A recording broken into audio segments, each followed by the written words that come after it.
ಬಹಳಷ್ಟು ವರ್ಷ ಎಕ್ಸ್ಪೀರಿಯನ್ಸ್ ಆದ್ಮೇಲೆ ನನಗೂ ಕೂಡ ಈ ಯುವ ಪಡೆಗೆ ಟ್ರೈನಿಂಗ್ ಕೊಡೋ ಒಂದು ಪೋಸ್ಟ್ ಹಾಕಿದ್ರು. ಹೀಗೆ ಟ್ರೈನಿಂಗ್ ಕೊಡ್ತಾ ಇರ್ಬೇಕಾದ್ರೆ ನಮ್ಮ ಕ್ಯಾಪ್ಟನ್ ಇದ್ರಲ್ಲ, ನಮ್ಮ ಚೀಫು, ನನ್ನನ್ನು ಕರೆದ್ಬಿಟ್ಟು ಹೇಳಿದ್ರು, ನೋಡಿಲಿ ಈ ಪೈಲಟ್ ಸಚಿನ್ ಇದನಲ್ಲ, ಅವನಿಗೊಂದು ಲೆಟರ್ ಬಂದಿದೆ, ಈ ಲೆಟರ್ ತಲುಪಿಸ್ಬಿಡು. ಆಮೇಲೆ ಈಗ ತಾನೇ ಇನ್ಫಾರ್ಮೇಶನ್ ಬಂತು, ಈ ಪೈಲಟ್ ವರುಣ್ ಇದನಲ್ಲ, ಅವನ ತಾಯಿ ತೀರ್ಕೊಂಡಿದ್ದಾರೆ ಅಂತ, ಸ್ವಲ್ಪ ಇನ್ಫಾರ್ಮೇಶನ್ ಅವ್ನು ಕೊಟ್ಬಿಟ್ಟು ನನ್ನ ಚೇಂಬರ್ ಕಳ್ಸು ಅಂತ. ಸರಿ, ಟ್ರೈನಿಂಗ್ ಎಲ್ಲ ಆದ್ಮೇಲೆ ನಾನು ಪೈಲಟ್ ಸಚಿನ್ ಹೇಳಿದೆ, ನೋಡಮ್ಮ ನಿನ್ಗೆ ಲೆಟರ್ ಬಂದಿದೆ ತಗೊಂತ ಅವನು ಕೊಟ್ಟೆ. ಆಮೇಲೆ ಪೈಲಟ್ ವರುಣ್ಗೆ, ನೋಡಮ್ಮ ನಿನ್ ತಾಯಿ ಸತ್ತೋಗಿದ್ದಾಳಂತ, ಚೀಫ್ ಕರಿತಾ ಇದಾರೆ, ಅವ್ರ ಹತ್ರ ಹೋಗು ಅಂತ ಹೇಳಿದೆ. ಸರಿ, ಮಾರನೇ ದಿನ ನನಗೆ ಚೀಫ್ ಕರೆದ್ಬಿಟ್ಟು, ಅಲ್ಲ ಅವ್ರ ತಾಯಿ ತೀರ್ಕೊಂಡಿದ್ದಾರೆ ಅನ್ನೋದನ್ನ ಏನು ಆ ರೀತಿ ಹೇಳ್ದೆ, ನೀನು ಸ್ವಲ್ಪ ಮೃದುವಾಗಿ ಸ್ವಲ್ಪ ಬುದ್ಧಿವಂತಿಕೆ ಯೂಸ್ ಮಾಡ್ಬಿಟ್ಟು ಹೇಳ್ಬಾರ್ದಾಗಿತ್ತ. ನಂಗೆ ಬೈದ್ರು, ನಾನು ಸಾರಿ ಸಾರ್ ತಪ್ಪಾಯ್ತು, ಇನ್ಮೇಲೆ ಈ ಥರ ಆಗಲ್ಲ ಅಂತ ಹೇಳಿದೆ.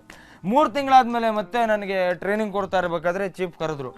ಸರಿ, ನಾನು ಹೋದ ತಕ್ಷಣ ಹೇಳಿದ್ರು, ಈಗ ತಾನೇ ಇನ್ಫಾರ್ಮೇಶನ್ ಬಂತು, ಆ ಪೈಲಟ್ ರಾಜ ಇದನ್ನಲ್ಲ, ಅವ್ರ ತಾಯಿ ತೀರ್ಕೊಂಡಿದ್ದಾರೆ, ಅವ್ರಿಗೆ ಇನ್ಫಾರ್ಮ್ ಮಾಡ್ಬಿಡು. ಆದ್ರೆ ಸಲ ಮಾಡ್ದಲ್ಲ ಆ ಥರ ಮಾಡಬೇಡ, ನೀಟಾಗಿ ಮೃದುವಾಗಿ ಬುದ್ಧಿವಂತಿಕೆ ಯೂಸ್ ಮಾಡ್ಕೊಂಡು ಹೇಳು ಅಂತ ಹೇಳಿದ್ರು. ಸರಿ ಆಯ್ತು ಸರ್ ಅಂತ ಹೋದೆ.